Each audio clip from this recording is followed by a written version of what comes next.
Hello বন্ধুরা, সবাই কেমন আছেন? আমি আজকে আপনাদেরকে মা লক্ষ্মীর পাঁচালী পড়ে শোনাবো। ঠিক আছে, একটা বিষয় নিয়ে আলোচনা করব।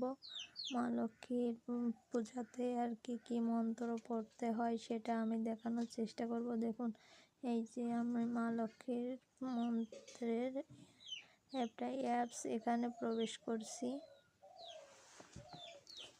প্রবেশ করার পর দেখুন ভালো একটা ইন্টারফেস চলে এসেছে। এখানে দেওয়া আছে, এই যে আমি প্রথম পর্বে ঢুকবো। এর উপরে দেখেন এখানে প্রথম পর্ব লেখা আছে শ্রী শ্রী লক্ষ্মী দেবীর প্রণাম মন্ত্র, প্রথম পর্ব। দেখুন সবাই, এখানে রয়েছে শ্রী শ্রী লক্ষ্মী দেবীর প্রণাম মন্ত্র। এখন আমি এটা আপনাদের কাছে পড়ে শোনাবো। আশা করি সবার ভালো লাগবে। আর যদি নতুন হয়ে থাকেন আমার পেজটা প্লিজ সাবস্ক্রাইব করে পাশে থাকবেন। ওং বিশ্বরূপেশ ভার্যাসি পদ্মে পদ্মালয় শুভে সর্বত্র পাহিমাং দেবী মহালক্ষ্মী নমস্তুতে।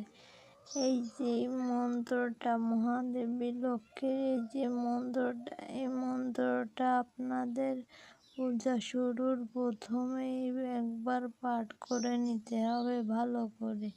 কারণ মা দেবী লক্ষ্মী যখন পূজায় তাকে বসানো হয়, তাকে আহ্বান করার জন্য আমাদের এই মন্ত্রটি পাঠ করতে হয়।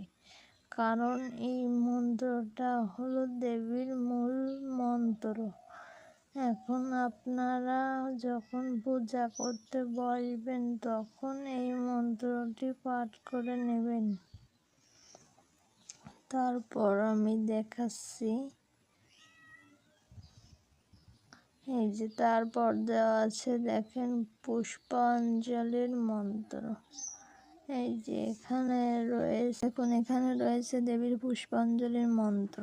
নমস্তে সর্বদা সর্বদেবানাং বরদাসী হরিপ্রিয়ে যা গতস্থং পাপনাশানাং সমে ভূতায় যা বৈদ্য।